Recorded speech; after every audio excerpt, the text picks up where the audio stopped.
5 seconds to go.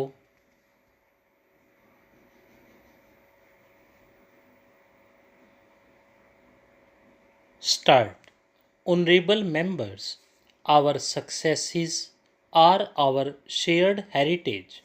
We should therefore take pride and not hesitate in embracing them. Today, India is performing well in various sectors. These achievements give us immense opportunities to make us feel proud of our progress and successes. We should feel proud when India performs well in digital payments globally.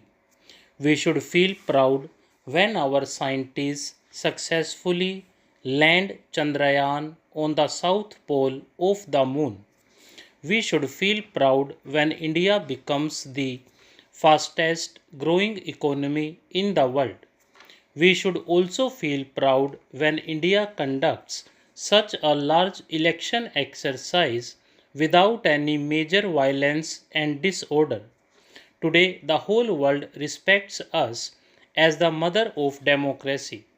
The people of India have always demonstrated complete trust in democracy and expressed full faith in the electoral institutions. We need to preserve and protect this trust to sustain our robust democracy. We must realize that hurting the faith of people in democratic institutions and the electoral process is like cutting the very branch on which we all are sitting. We should collectively denounce every attempt to undermine the credibility of our democracy. We all remember those times when ballot papers were snatched and looted. To ensure the sanctity of the electoral process, it was decided to use EVMs.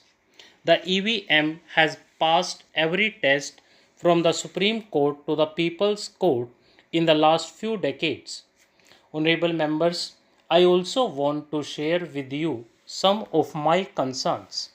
I would urge you to introspect on these issues and give concrete and constructive solutions to the country. In this era of communication revolution, disruptive forces are conspiring to weaken democracy and create fissures in the society. These forces are present within the country and are also operating from outside the country. These forces resort to rumor mongering, misleading the people, and misinformation. This situation cannot be allowed to continue unchecked. Today, technology is advancing every day. In such a situation, its misuse against humanity can be extremely harmful. India has expressed these concerns at the international forums also and advocated for a global framework. It is our responsibility to stop this tendency and find new ways and means to address this challenge. Honorable members, the global order is taking a new shape in this third decade of 21st century. Due to the efforts of my government, Bharat is giving a new confidence to the world as a Vishwa Bandhu. Due to its human centric approach, India today is the first responder in any crisis and has become a strong voice of the global south. India has been at the forefront in safeguarding humanity, be it the corona crisis or an earthquake or a war. The way the world now views India was evident during the G7 summit held in Italy.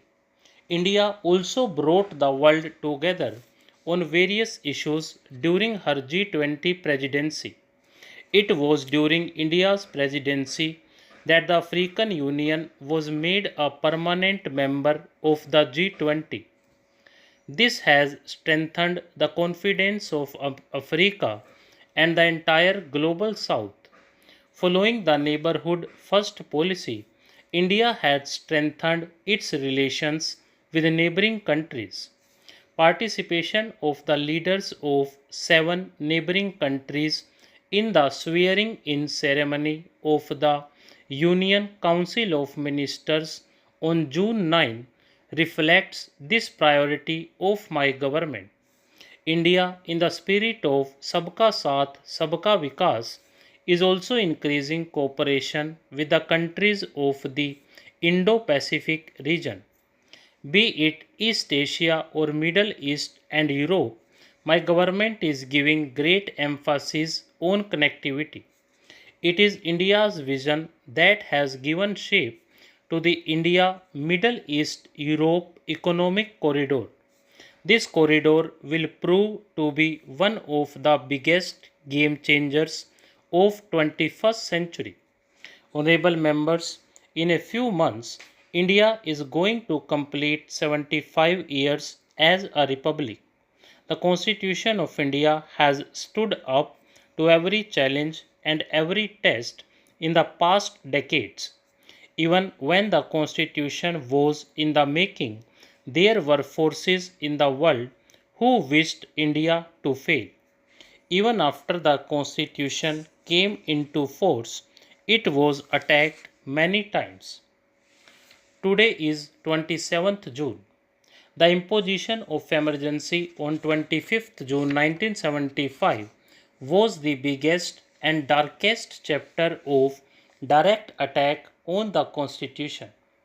The entire country felt outraged, but the country emerged victorious over such unconstitutional forces as the traditions of the Republic lie at the core of India. My government also does not consider the Constitution of India as just a medium of governance. Rather, we are making efforts to ensure that our Constitution becomes a part of public consciousness. With this very objective in mind, my government has started celebrating 26th November as Constitution Day. Now the Constitution has also fully come into force in that part of India, our Jammu and Kashmir, where the conditions were different due to Article 370. Honorable members, achievements of the nation are determined by our sincerity in discharging our responsibilities. In the 18th Lok Sabha, many new members have become part of the parliamentary system for the first time. Old members have also returned with new enthusiasm. You all know that the present times are very favorable for India in every way. In the coming years, the decisions taken and policies framed by the government and the Parliament of India will be keenly watched by the whole world. It is the responsibility of every member of Parliament as well as of the government to ensure the country gets utmost benefits during this favorable period. With the reforms that have taken place in the last 10 years and the new confidence that has been infused in the country, we have gained a new momentum to make India a developed nation. We all need to always remember that making India a developed nation is the aspiration and resolve of every citizen of the country. All of us are responsible for ensuring that no obstacles come in the way of achieving this resolution. Opposition of policies and obstruction of parliamentary functioning are two different things. When Parliament conducts its business smoothly, when healthy deliberations take place here, when far reaching decisions are taken, then the people repose confidence not only in the government but also in the entire system. Therefore, I am confident that every moment of Parliament will be fully utilized and public interest will be given priority. Honorable members, In our Vedas, our sages have inspired us with the message that is, we work together with a common idea and goal. This is the very spirit of this parliament. Therefore, when India becomes the third largest economy, you will also be partners in this achievement. When we celebrate the 100th anniversary of independence in 2047 as a developed India, this generation will also get credit.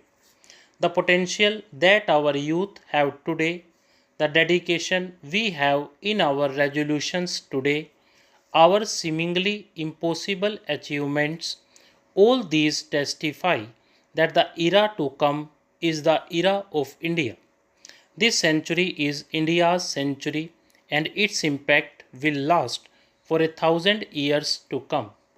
Let us all together, with full devotion to our duties, get actively involved in fulfilling national resolutions and make India a developed nation. Best wishes to all of you. Thank you. Jai Hind, Jai Bharat. Stop.